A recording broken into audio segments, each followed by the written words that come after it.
Para a parte prática, com relação às espontaneidades das reações químicas em físico-química. A importância do experimento é uma justificativa prévia do próprio conceito de uma pilha de Daniell. Na verdade, as pilhas de Daniell elas funcionavam porque a reação de óxido-redução que os eletrodos envolvidos ofereciam, a doação de elétrons do zinco para o cobre, seria uma reação espontânea. Uma explanação mais detalhada disso é que as pilhas são sistemas em que a energia química é transformada em energia elétrica de modo espontâneo. A nossa compreensão gira em torno deste termo da espontaneidade das reações. Para isso, o valor da diferença de potencial, ou DDP, ou a força eletromotriz de um sistema elétrico, calculado pela variação do potencial de redução, será dada como positiva.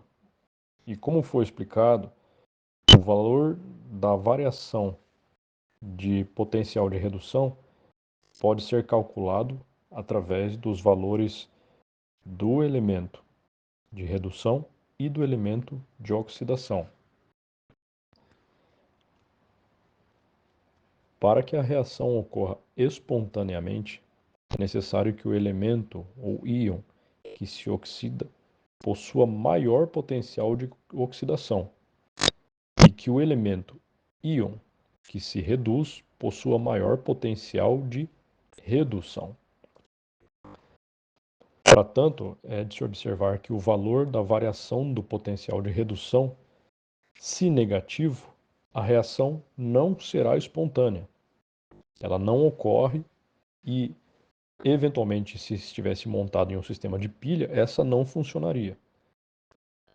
Deveria ser o sentido oposto, nesse caso, com uma reação sendo espontânea. Daí sim a efetividade no funcionamento desse sistema elétrico.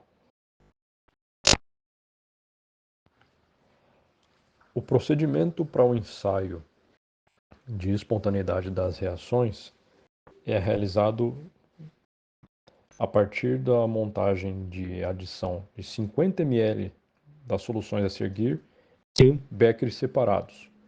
No caso, recomendava-se a solução de sulfato de cobre, sulfato de zinco e sulfato ferroso distribuído em 3 semicelas.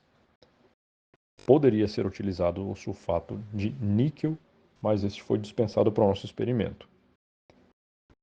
Para cada becker, foi mergulhada uma placa de cobre na primeira solução e observado o que aconteceria em seguida. Para que essas placas pudessem ser imersas de forma devida, é necessário sempre um lixamento prévio para a otimização dos seus resultados ou uma decapagem com ácido. Lava-se a placa, deixa secar e mergulhava-se na solução orientada.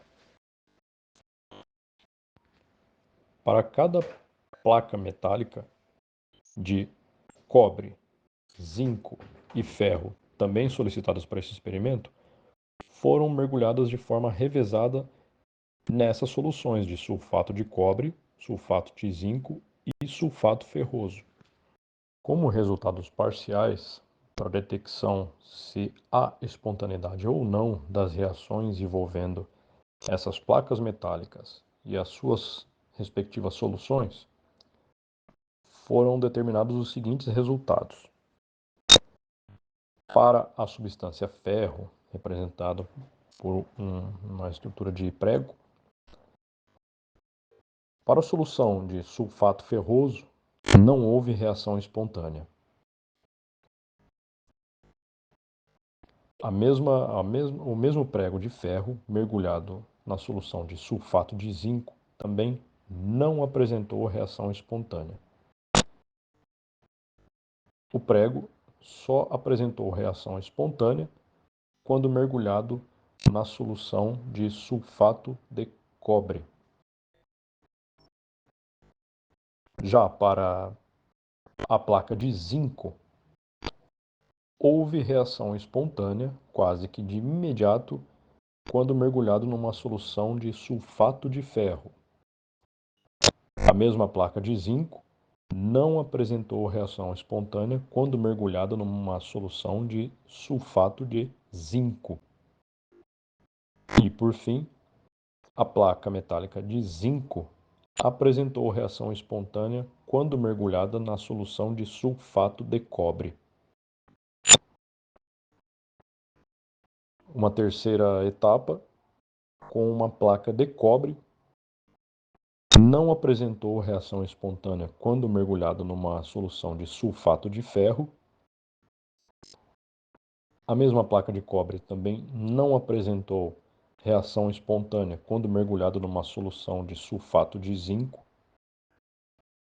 E como último resultado desta etapa, a placa de cobre também não apresentou reação espontânea quando mergulhada numa solução de sulfato de cobre. O procedimento também pedia a utilização de uma solução ácida para mergulhar os metais e observar o que aconteceria em seguida. Para tanto, foi utilizado o ácido clorídrico. E como resultados notáveis, nós tivemos o seguinte: para a placa metálica de ferro ou o prego, houve reação espontânea quando mergulhada na solução de ácido clorídrico, mas apresentando pouca reação. Para a placa de zinco, apresentou-se um resultado da reação espontânea com um certo vigor da reação. Para a placa de cobre, não houve espontaneidade da reação quando mergulhada na mesma solução de ácido clorídrico.